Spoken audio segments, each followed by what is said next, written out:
मैं अवंतिका एक्सप्रेस से कल ट्रैवल कर रही थी। मेरा बेटा इंदौर में पढ़ता है गुरुकुल में, तो उसको मैं गर्मियों की छुट्टी के लिए उसको लेने जाने वाली थी। तो रिजर्व सीट मिला नहीं, इसीलिए मैं सोचा चलो इमरजेंसी में जनरल में ही चले जाते हैं। जनरल का टिकट लिया, जनरल में बैठे। मेरी इस साइड से जो मेरी जिस लेडी ने मेरे ऊपर हमला किया वो मेरे लेफ्ट साइड से बैठी थी, राइट साइड से भी एक मुस्लिम लेडी थी। मेरे हाथ में रुद्राक्ष की माला थी और जो तुलसी की बड़ी मोतियों की माला थी वो पूरा हाथ मेरा भरा हुआ था। तो उसने मजाक मजाक में मुझे पूछा कि ये माला क्या है। मैंने कहा रुद्राक्ष की। मुझे लगा वो उत्सुकतावश मुझे पूछ रही, तो मैं उसकी माँ थी उसको बताने लगे। तो उसने मुझे ऐसे उपहास की तरह से बकवास ऐसे करा, मुझे वो मेरे बात दिल को लगी। मैंने कहा ये हम आपके बुरखे को कुछ बार आप बुरखे के बारे में कुछ बोलते हैं क्या? आप मेरे रुद्राक्ष के माला के बारे में कैसे बोल रहे हैं? वो हमारा वो टॉपिक वहाँ पे खत्म है। थोड़ी देर बाद उसने मेरे इस हाथ पे शिव छत्रपति गुदा हुआ है यहाँ पर, तो वो उसने देखा, वो ऐसे खुद होके उसने मेरा हाथ ऐसे करा, ये धागा उसने हटाया और पढ़ा, ये बोले शिव छत्रपति। उसने पढ़ा, वो बाकायदा उसने पढ़ा। फिर से उसने मुंह आड़ा टेढ़ा करके वो टॉपिक वहीं पे खत्म हो गया।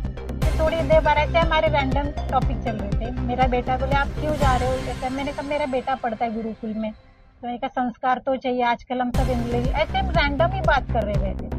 उसके दिल में ये लगा कि ये इतना कैसे हिंदुत्ववादी है, ये हिंदुइज्म की इतनी कैसे बातें बोल रही है। उसके दिमाग में वो बात थी।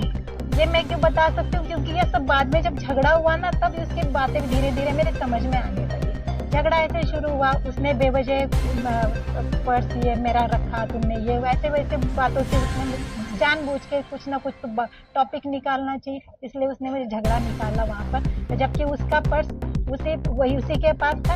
उसने जबकि मेरा पर्स लिया, उसमें से 2,500 रुपए पैसे, सॉरी 1,500 रुपए भी गायब किए। 300 500 के 3 नोट गायब करे। मेरे हाथ में आप ये देख सकते हो, मेरे हाथ में रिंग था, वो सोने का रिंग भी 5.5 ग्राम का रिंग था, वो भी गायब करा है उसने। और मेरे गले में चांदी की बहुत मोटी सी चेन है। तो मैं जब शायद उसका वो भी टारगेट होगा, मैं नहीं बोल सकती।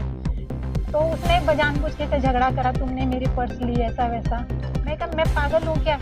जानबूझ के उसने मेरे सब अंतर्वस्त्र वगैरह वो जो सब कुछ था वो जानबूझ के बिखेर के रख दिया। मुझे बहुत गिल्टी फील हुआ। इसको बोले मैं कि ये कौन सी तमीज है, किसी को बिना बोले तुम किसी के बैग कैसे चेक कर सकते हो? मैं जब वॉशरूम गई थी, जब आई तो उसमें देख रही हूँ कि उसको मेरे सब बैग में सब टटोल के देख रही थी। ये कौन सी तमीज हुई? तो उसने आप देखा ना था, मुझे यहाँ पे उसने पंच रख दिया। उसने ये किया तो मैंने भी उसको प्रतिकार दिया।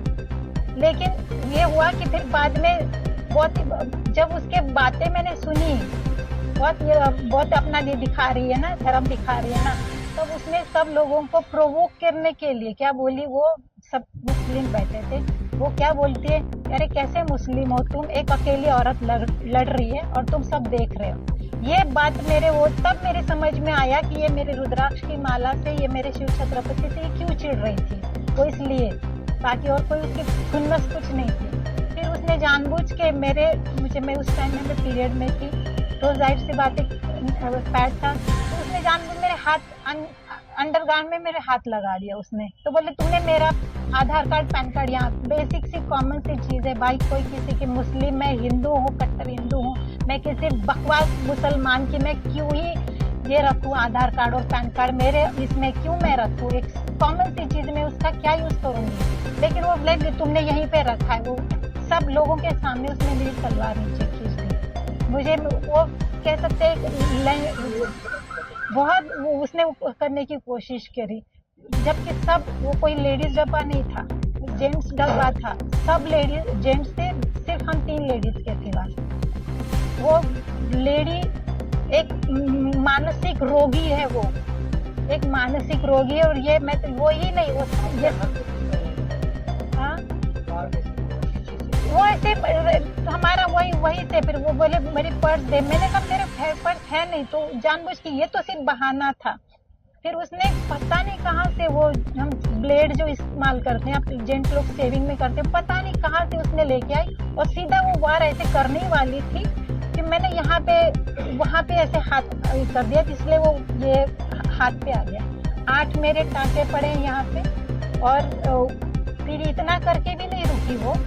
मैं उसको बोल रही हूँ, तो मैं उसको रोकने की कोशिश कर रही हूँ, तो बोलती मैं तो तुझे काट ही दूंगी, मैं तेरा गला ही काट दूंगी। मतलब ये गला काटना इन लोगों की फैशन हो गई है, इन लोगों का ट्रेंड हो गया। जो मैं वापी पुलिस, जब ये सब झगड़ा चल रहा था, उसमें मेरा ये सापोर तो गाँव है, सफाला गाँव आता है, वहाँ से सब मतलब झगड़ा तो नहीं बोल सकते, बस ऐसे तू मैं चल रही थी, वहां से शुरू हुआ। लेकिन मुझे भी आइडिया नहीं थी कि ये यहाँ तक जाके रुकेगा। वहां से शुरू हुआ। फिर जैसे वापी स्टेशन आया, उसने मुझे लहूलुहान करके रखा था। मैंने वापी स्टेशन के पुलिस लोग वालों के पास, वो हालांकि वो होमगार्ड लड़के से थे, कोई टीम जनरल के लास्ट में, मैंने उसको हाथ लहूलुहान हाथ में मैंने उनको दिखाया भी, सर मेरे प्लीज बात तो सुनिए। उसने मुझे अंदर से उसने मेरे गले का चेन चांदी का, तो वो पीछे से खींचा, वो आदमी ने, और पीछे से खींचा, और वो मुझे चैलेंज करके क्या बोलती है, बहुत गंदा सा इशारा करके बोलते थे, क्या उखाड़ लिया तेरे पुलिस ने, तूने इतनी आवाज दी तो क्या ही कर लिया पुलिस ने।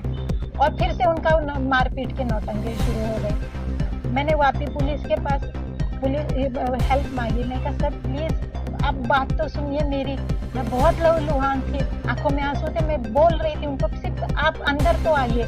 ना वो अंदर आए, ना उन्होंने किसी संज्ञान लिया मेरे इतना कुछ उन्होंने ये नहीं करा।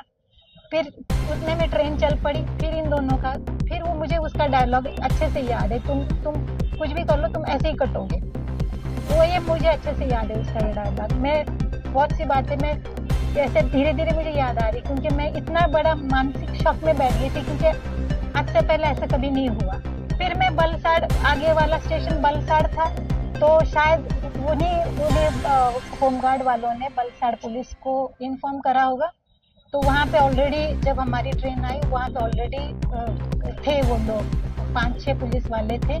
लेकिन इसकी दादागिरी इतनी हद तक थी कि वो उनको भी नहीं आने दे रही थी, और ना मुझे बाहर जाने दे रही थी। तो पुलिस वालों ने, अब लेडीज के बदन को हाथ नहीं लगा सकती, इसलिए मैडम आप हट जाओ, वो क्योंकि वो बहुत मोटी है, वो हट नहीं रही थी वो जानबूझ के, ना मुझे आगे जाने दे।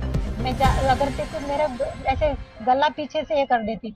जब पुलिस वालों ने ये देखा कि बहुत ही ज्यादा दादागिरी कर रही, फिर 4-5 पुलिस इकट्ठा अंदर घुसे, और फिर उसको बोले तू बाहर चल। फिर मुझे भी बाहर लेके गए, और तब जाके उन्होंने मेरा मेडिकल कॉलेज में ये सब ड्रेसिंग वगैरह कराया। उन्होंने मुझे बहुत मदद करी। 5 थे वो, 4-5 थे वो, मैं पर्टिकुलर बता नहीं सकती 4 थे या 5 थे, बट थे 4-5 थे। उसके बाद ऐसी क्या जरूरत पड़ी कि सप्लीमेंट्री एफआईआर लेना? सर ऐसा था कि मैं जो स्टोरी थी मैं शुरू से बता ही रही थी कि सर ये शुरू मसला रुद्राक्ष से हुआ है, और फिर शायद उनके कुछ सर्कमस्टेंसेस होते होंगे, उन्होंने वो ऐड नहीं करा। फिर मुझे ये बोलना पड़ा कि सर ये इसी के कारण हुआ है शुरुआत, ये मेरे धार्मिक प्रतीक हैं, ये मैं ना रखूं तो